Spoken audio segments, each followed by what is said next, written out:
할렐루야. 아까 했죠. 이게 습관이 참 무섭습니다. 네.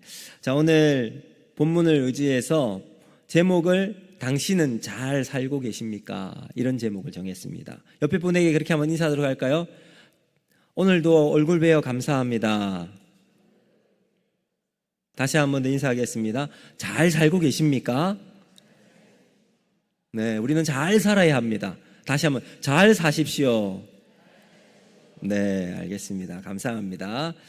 여러분, 우리 선교학에서는 기독교 인구가 전체의 5% 미만이 될 때 미전도 종족이라고 부릅니다. 우리는 미전도 종족인가요? 아닙니다. 한때 20%에 육박할 정도로 우리 대한민국은 많은 인구가 교인으로 등록이 되어 있습니다. 지금은 많이 떨어졌습니다.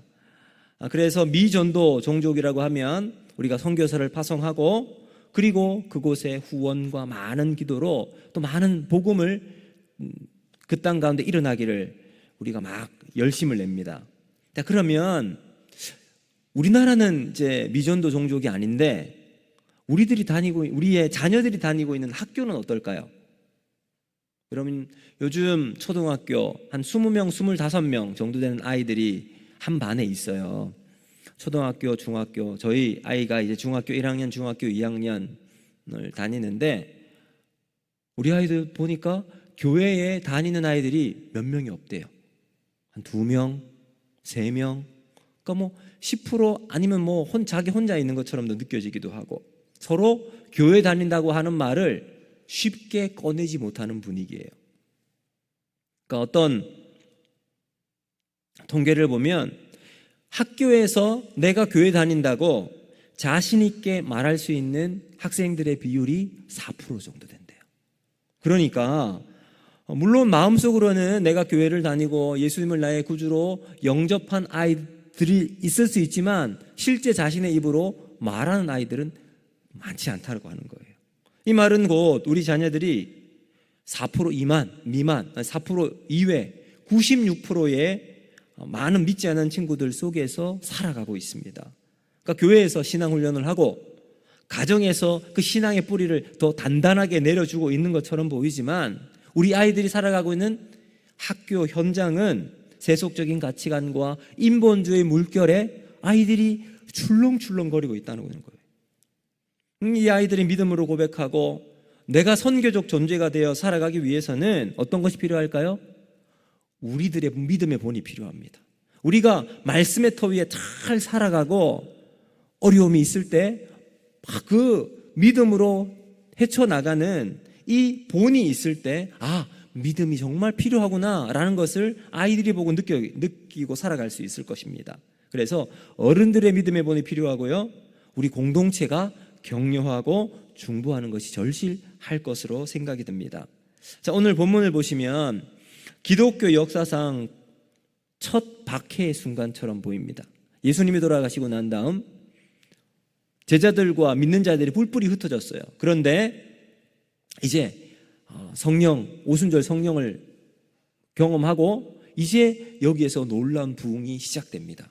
그리고 나서 베드로와 요한이 성전 미문에 앉아 있었던 나면서부터 걷지 못했던 사람을 일으킵니다. 그 사건의 연장선상이 계속 이제 일어나고 있습니다. 그래서 3장과 4장은 이 나면서부터 걷지 못했던 사람을 일으킨 사건을 통해서 4장으로 가면 이 베드로와 요한이 공회에 넘겨지게 됩니다. 거기서 딱 신문을 받는 거예요. 재판을 받는 거예요. 그러니까 아마 이것이 기독교 역사상 가장 처음 박해를 받는 순간이라고 생각해도 될 것입니다. 놀라운 기적 이후에 베드로와 요한은 체포가 되고 공회에 끌려가 신문을 받게 되었습니다. 자, 여러분, 이 장면은 마치 세상의 권력과 복음이 딱 충돌하는 것처럼 보이죠. 그러니까 극명한 대조를 이루고 있습니다. 자, 이제 앞으로 우리 아이들이 세상을 이렇게 살아가야 될 텐데 거대한 반기독교 세력 앞에 서 있는 우리 아이들의 모습이 오늘 베드로와 요한과 같은 믿음의 담대함 가지고 살아갈 수 있도록 우리는 늘 기도해야 할 줄로 믿습니다. 자, 여러분, 여기 보시면 이제 한쪽에는 유대 사회의 가장 큰 권력과 권세, 지위를 가지고 있는 사내들인 공회원이 있습니다. 그들은 제사장, 서기관들, 장로들이었어요. 율법에 정통하고 사회의 중심, 자신들이 정당한 하나님의 대리인이라고 확인도 하고 많은 사람들이 그렇게 인정을 했습니다. 근데 다른 한쪽은 누가 있어요? 예수님의 제자들, 베드로와 요한. 이들은 배우지도 못하고 학문도 없는 평범한 사람, 갈릴리 어부 출신. 더군다나 이 베드로와 요한 옆에는 누가 있냐면 오랜 세월 동안 평생 한 번도 걸어보지 못했던 사람이 이제 막 걷게 된 기적의 당사자가 그 옆에 같이 있습니다. 자, 그런데 여러분 이런 상황, 이런 대치된 상황 속에 22절을 한번 보실까요? 22절 말씀 우리 같이 한번 읽어보겠습니다. 시작. 이 표적으로 병 나은 사람은 40여 세나 되었더라. 아멘. 자, 여러분 여기 40여 세나 되었더라 라고 되어 있잖아요. 병 나은 사람의 나이가 얼마나 된다고요? 40살 정도. 그런데 여기 본문에는 헬라어 원어를 보면 이 앞에 어떤 단어가 있냐면 가르라고 하는 접속사가 있어요. 가르는 왜냐하면 이런 뜻이에요. 여기에 막 이제 베드로와 요한이 이걸 병 낫게 하고 사람들이 다 믿는 것을 보고 관리들, 공회원들은 이제 막 어떻게 할까 고민하다가 막 위험만 해서 내어 보내주자 라고 한 다음 마지막 22절에 그러므로 이 표적으로 병 나은 사람은 40여 세나 되었더라. 자, 여러분 왜 이런 이야기를 하고 있을까요? 여기는 왜냐하면 이 표적으로 병 나은 사람은 40살 정도 되었다. 나이가 하나님의 영광을 돌리는 중요한 이유가 되었다라고 이야기를 하고 있습니다. 자, 여러분 당시에 평균 예수님 당시에 그 이스라엘 안에 평균 수명이 얼마나 되는 줄 아세요? 30 후반 40 정도 돼요. 왜 그거밖에 안 됐을까요? 그럼 저희는 지금 막 엄청 장수하고 있는 거라고 생각하시죠? 이 평균 수명의 함정이 있어요. 평균 수명은 모든 연령들을 다 해서 중간을 놔두는 거잖아요. 그러니까 그 당시는 뭐 병원도 변변치 않고 그다음 뭐 질병도 많고 하니까 어린아이들이 태어나서 죽어가는 비율이 많아요. 그러니까 어린아이들이 많이 죽는 것 빼고 그걸 넘어가고 나면 이제 성인이 된 경우는 50, 60, 뭐 심지어는 70까지 사는 사람들도 있었습니다. 그러니까 이 사람을 지금 이야기하고 하나님께 영광을 돌린 이 사람은 평생 앉아만 있었어요. 그 사람의 나이가 40이에요. 그러니까 평균 수명을 딱 살았던 사람. 자, 이제 그가 낫게 되었습니다. 그러면 이제 남아있는 삶 얼마가 될지는 모르지만 그가 원하던 것을 한 번도 가보지 못했던 것을 마음대로 갈 수 있다는 의미가 아니겠습니까? 가보고 싶었던 것 누구의 도움 없이 자기 스스로 갈 수 있는 환경이 되었습니다. 자, 그런데 이 사람이 지금 어디 있어요? 베드로와 요한과 함께 공회에 잡혀가 있습니다. 가장 위험한 자리에 스스로 가 있어요. 여러분 병 낫고 나면 자기가 돌아서 집에 돌아가도 되고 사람들에게 이렇게 해도 되는데 안 그래요. 베드로와 요한과 함께 있습니다. 자, 여러분 이것이 우리에게 감동이 되는 거예요. 그래서 본문은 오늘 우리에게 이걸 묻고 있습니다. 잘 사는 것은 무엇인가? 어떻게 하는 것이 정말 잘 살아가는 것이라고 생각하는가? 우리 인생의 근본적인 질문을 하고 있다라는 겁니다. 자, 그렇다면 사내들인 공회원, 권력과 힘과 모든 것을 다 가진 이 사람들이 잘 살고 있는 것인가? 아니면 제자들이나 이 한 번도 걸어보지 못했던 이 사람이 잘 살고 있는지 우리에게 성경이 묻고 있습니다. 여러분은 잘 살고 계십니까? 그렇다면 잘 산다는 것은 무엇인가? 저는 본문을 통해서 세 가지로 한번 살펴볼 텐데 첫 번째는 뭐냐면 절대 진리를 가졌느냐 하는 질문이 있어야 합니다. 자, 우리 12절 우리가 읽진 않았지만 지난주에 읽었는데 우리 같이 한번 볼까요? 12절 시작. 다른 이로서는 구원을 받을 수 없나니 천하 사람 중에 구원을 받을 만한 다른 이름을 우리에게 주신 일이 없음이라 하였더라. 아멘. 자, 여러분, 구원받았다고 하는 의미가 뭘까요? 이 말은 다른 말로 하면 나의 구원은 절대적이라는 거죠. 이 구원은 누구도 빼앗을 수 없는 유일한 한 길, 예수 그리스도를 통해 우리가 구원을 받았다는 믿음의 확신이 우리 가운데 있습니다. 자, 여러분, 요즘 현대를 살아가는 많은 사람들은 과학적인 사고방식을 좋아해요. 이거 과학에 나왔어, 이거 여기에 맞아 라고 하면, 합리적이야 하면 그런가 보다 해요. 왜 그럴까요? 객관적이기 때문에 그러겠죠. 그래서 편견 없이 딱 객관적으로 이 현상을 바라볼 수 있는 과학적인 사고가 참 중요하다고 이야기합니다. 이 과학적인 사고에는요, 종교성을 배제시켜요. 그래서 여러분, 예전에 여러분 혹시 기억이 나는지 모르시겠는데, 크리스마스가 될 때 서울에 조계사가 있는데, 조계사의 어떤 스님이 가까이 있는 교회에 크리스마스 예배를 갔어요. 다 위에 앉아 있는데 승복 입은 탁 반짝반짝 빛나는 머리를 가지신 분이 다 앉아 있습니다. 그리고 나서 거기에 대한 반응으로 이제 4월 초팔이 되면 그 목사님이 또 절에 가가지고 같이 탁 양복 입고 앉아 있습니다. 그러면 탁 이렇게 비춰줘요, TV에서. 아주 정말 열려 있는 사람들처럼 보이게 되잖아요. 그럼 과연 그럴까요? 예수님에게만 구원이 있느냐, 이런 물음 앞에 우리는 어떻게 반응해야 할까요? 우리는 분명히 알고 있지만 성경은 우리에게 이렇게 말합니다. 이사야 45장 21절 말씀, 우리 같이 한번 읽어보겠습니다. 시작. 너희는 알리며 진술하고 또 함께 의논하여 보라. 이 일을 옛부터 듣게 한 자가 누구냐? 이전부터 그것을 알게 한 자가 누구냐? 나 여호와가 아니냐? 나 외에는 다른 신이 없나니 나는 공의를 행하며 구원을 베푸는 하나님이라. 나 외에는 다른 이가 없느니라. 아멘. 여러분, 이거 믿으십니까? 우리 하나님 이외에는 구원을 주실 분이 없는 줄로 믿습니다. 자, 베드로가 이 사건의 중심에 예수 그리스도를 딱 두고 있어요. 한 번도 걷지 못했던 이 사람을 일으켰던 중심은 예수 그리스도다. 그 이름만이 구원을 주신다라고 선포합니다. 여러분, 오늘날 교회에서 말합니다. 예수밖에 길이 없습니다. 예수만이 진리입니다. 복음만이 우리를 살릴 수 있습니다. 영원한 생명의 길입니다. 그러면 이렇게 얘기를 하면 교회는 너무 독선적이야, 자기들밖에 몰라, 편협하다는 이야기를 듣습니다. 다양한 종교와 가치관이 공존하는 이 시대 속에서 예수만이 길이다, 예수만이 only way다 라고 말하는 것은 마치 시도에 착오적인 것 같고요, 위험한 표현처럼 느껴지기도 합니다. 하지만 생각해 보십시오. 진리가 많다면 그것이 진리일까요? 여기도 길이고 저기도 길이고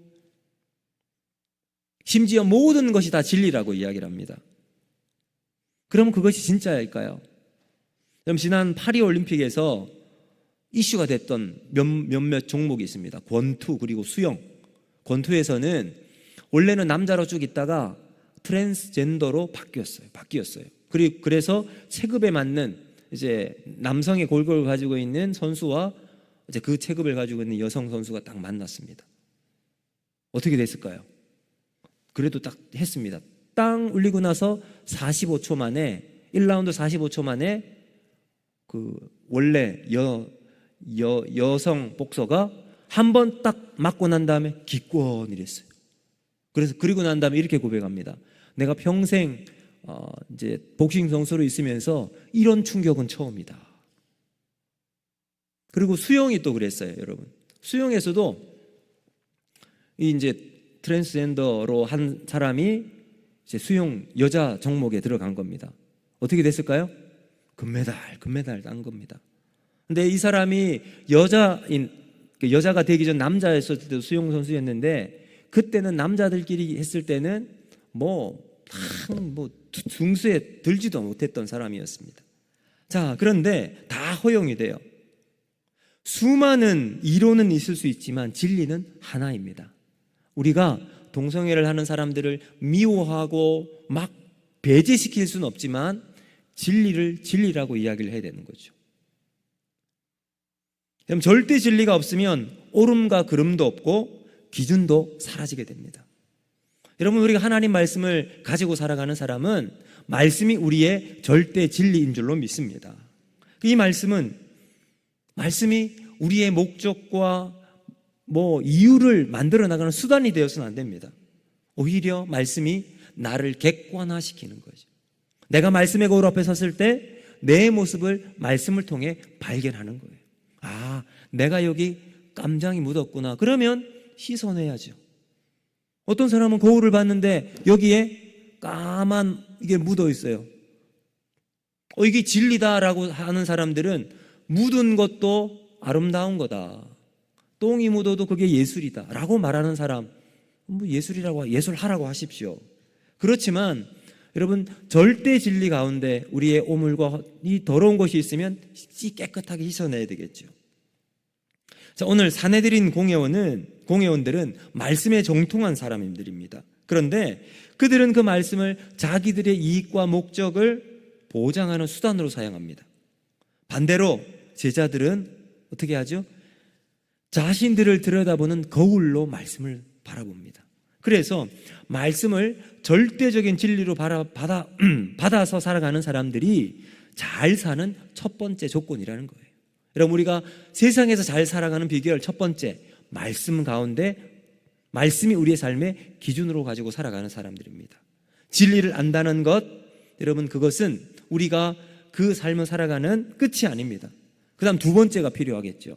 그 진리를 따라 살아갈 용기도 필요합니다. 그래서 두 번째는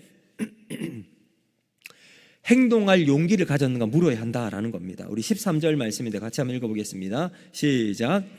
그들이 베드로와 요한이 담대하게 말함을 보고 그들을 본래 학문 없는 범인으로 알았다가 이상히 여기며 또 전에 예수와 함께 있던 줄도 알고. 아멘. 여러분, 여기 베드로와 요한은 많은 학문이 막 뛰어난 사람들이 아니었습니다. 그들은 훈련받은 율법 학자도 아니었고 교사나 랍비도 아니었습니다. 그런데 지금 이들은 담대하게 공회원들 앞에서 증거하고 있습니다. 그러니까 깜짝 놀란 거예요. 당황하는 겁니다. 공회원들이. 당연히 공회원들 앞에 서 있으면 두려워해야 되는데 두려워하지 않아요. 회피하지도 않습니다. 오히려 그들 앞에서 예수의 이름을 전해요. 그리고 많은 사람들 앞에 복음을 증언하고 있습니다. 자, 이런 담대함이 어디서 나왔을까요? 이들은 예수님과 늘 함께 있었던 사람들입니다. 예수님의 고난도 목격하고 부활도 경험하고 성령의 임재도 체험하게 되었습니다. 이것이 바로 그들이 가진 용기의 근원이라는 겁니다. 우리도 마찬가지 아닐까요? 우리가 세상을 살아가는 용기, 힘의 근원은 어디 있는가? 여러분, 내가 가지고 있는 돈 맞을까요? 이 돈 어느 순간 하나님이 한번 불어버리시면 연기처럼 사라지게 될 거예요. 건강, 우리 가운데 건강을 자신할 수 있는 사람 누가 있습니까? 엊그저께까지 건강했는데 병원 갔더니 암 진단을 받아요. 말기라고 그럽니다. 내 힘으로 그 건강을 다시 회복할 수 있습니까? 없어요. 우리의 이 담대함의 근거는 여러분 예수 그리스도 안에 있는 줄로 믿습니다. 여러분, 그래서 프랑스의 이 지성인 가운데 한 사람 폴 발레리라고 하는 사람 이런 말을 했습니다. 한번 보실까요? 그대가 용기를 내어 생각하는 대로 살지 않으면 머지않아 그대는 사는 대로 생각하리라. 여러분, 그렇죠. 내가 용기를 가지고 내가 생각한 대로 진리를 따라 살아갈 그 마음대로 살아가지 않으면 내가 사는 대로 생각하는 거예요. 이 차이가 참 무섭습니다. 여러분, 신앙은 생각에만 머물러서는 안 됩니다. 믿는 대로 말하고 믿는 대로 살아내는 것이 참된 신앙인 줄로 믿습니다. 여러분, 잠깐 타협하면 뭔가 나에게 더 유익이 될 것 같고 그냥 넘어갈 수 있을 것 같아요. 갈등도 안 일으키지 않을 것 같아요. 그런데 서서히 우리의 중심은, 기준은 무너지기 시작한다는 겁니다. 여러분, 거창고등학교에 직업 선택의 10계명 많이 들어보셨죠? 뭐 그 중에 10가지 막 보면 막 절대 할 수 없는 일들 많이 있습니다. 첫 번째 그래. 월급이 적은 쪽을 택하라. 여러분 그거 선택할 수 있습니까? 월급이 적은 대로 내 직업을 선택하라. 죽었다 깨어나도 못합니다. 조금이라도 더 많은 쪽에 내 직업을 선택하죠. 근데 또 이런 말도 있습니다. 9번째 보면 부모나 아내나 약혼자가 결사 반대하는 곳이면 틀림없다. 의심치 말고 가라. 나를 제일 잘하는 사람이 반대를 하면 그곳이 틀림없대요. 그럼 그곳으로 가래요. 왜 이렇게 이야기를 하고 있을까요? 네. 자신을 의지하지 않고 믿음의 담대함 가지고 한번 도전해 보라는 겁니다. 자, 이 용기의 출처는 하나님을 믿는 확실한 믿음에 있기 때문입니다. 여러분, 일의 결국은 반드시 확신 가운데 있습니다. 우리가 일을 해나가는 데 있어서 확신이 그만큼 중요하다는 거죠. 그럼 전도서 12장 13절과 14절을 우리에게 이렇게 말합니다. 우리 같이 한번 읽어보겠습니다. 시작.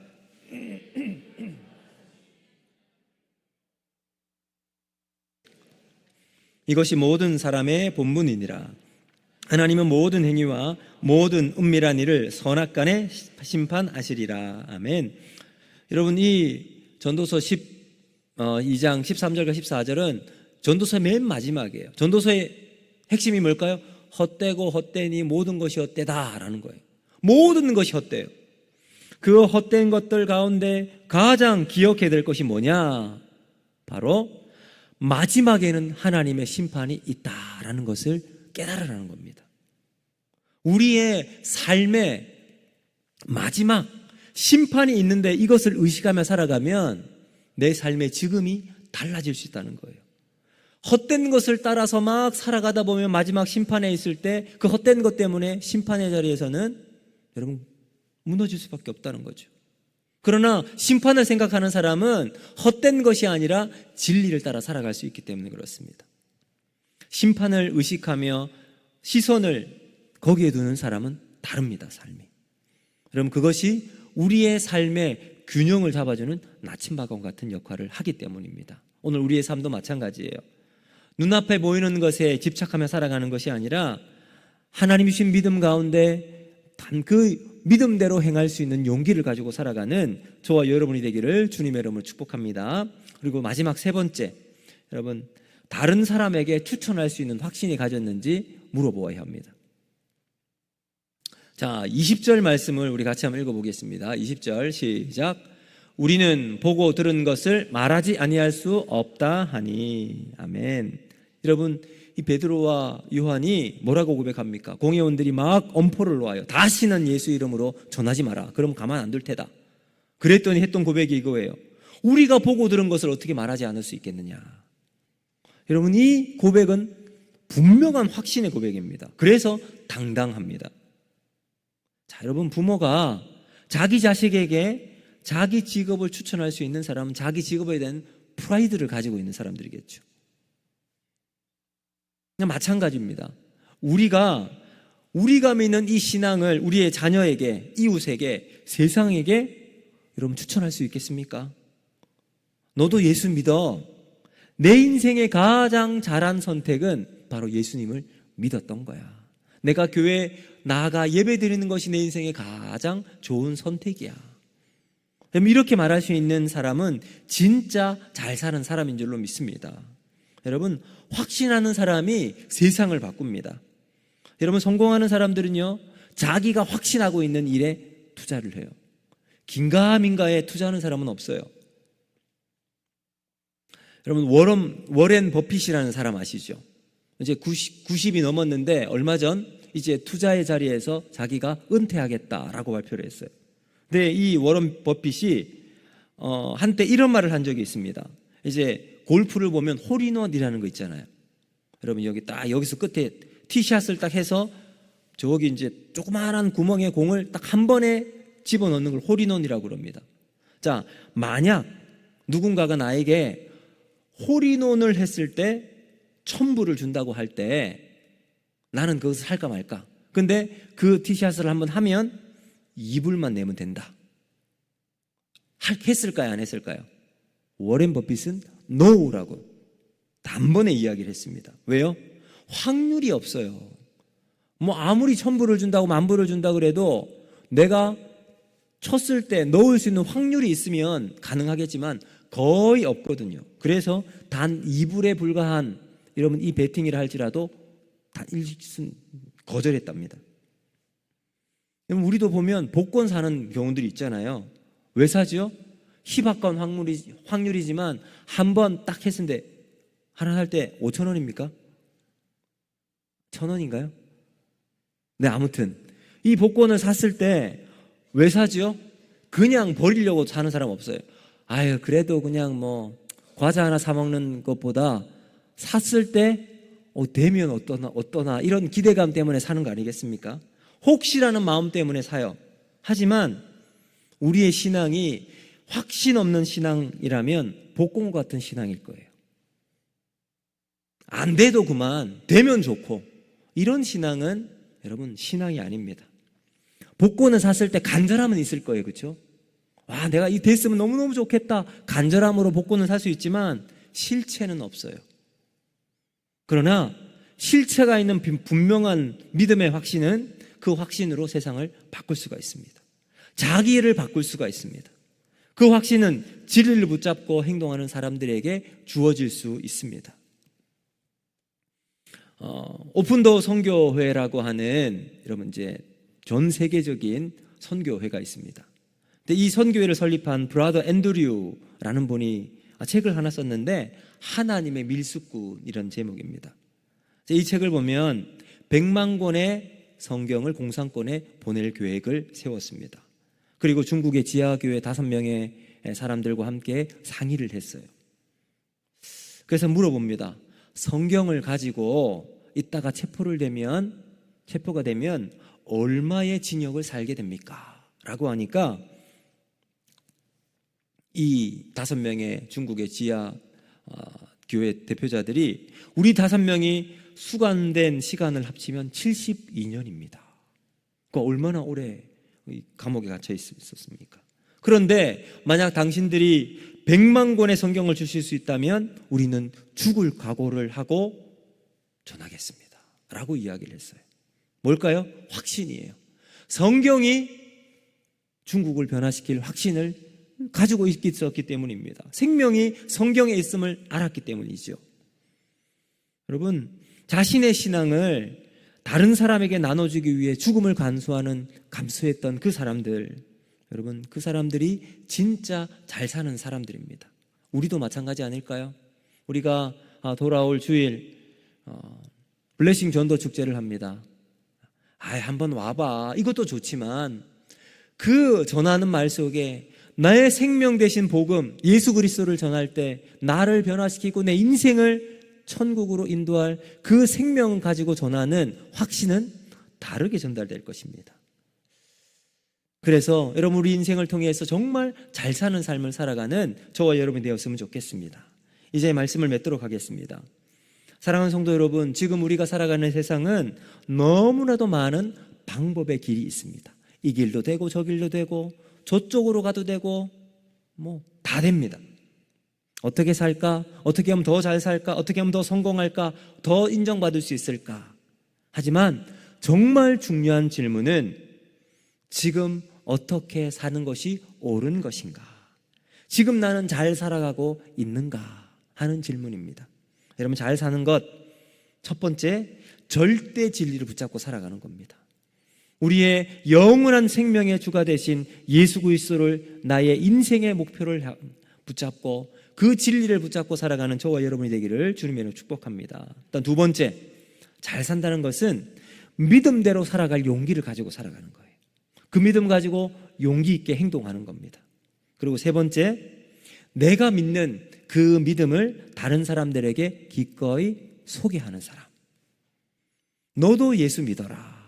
내가 걷는 이 길을 함께 걸어가지 않겠느냐라는 믿음의 확신으로 전할 수 있는 사람. 여러분, 이 질문을 우리 가슴에 다시 한번 새기면서 지금 나는 옳은 길을 걸어가고 있는가? 지금 나는 잘 살아가고 있는가? 한번 생각해 보면서 우리 믿음의 다음 세대를 향해서 우리가 가는 이 믿음의 길은 좁아요. 세상 사람들이 인정해주지 않고 편협하다고 말할 수 있습니다. 그럼에도 불구하고 이 길이 유일한 길입니다. 그 믿음의 길 우리가 걸어가서 생명을 우리도 가지고 우리 주변의 많은 사람들에게 증거해 나가서 정말 잘 사는 인생을 살아가는 저와 여러분이 되기를 주님의 이름으로 축복합니다. 그래서 그 삶을 통해서 우리의 삶에 예수 그리스도로 우리의 인생이 참 복된 삶이 되어지기를 주님의 이름으로 축복합니다. 자, 오늘 우리가 말씀을 기억하면서 한번 찬양하고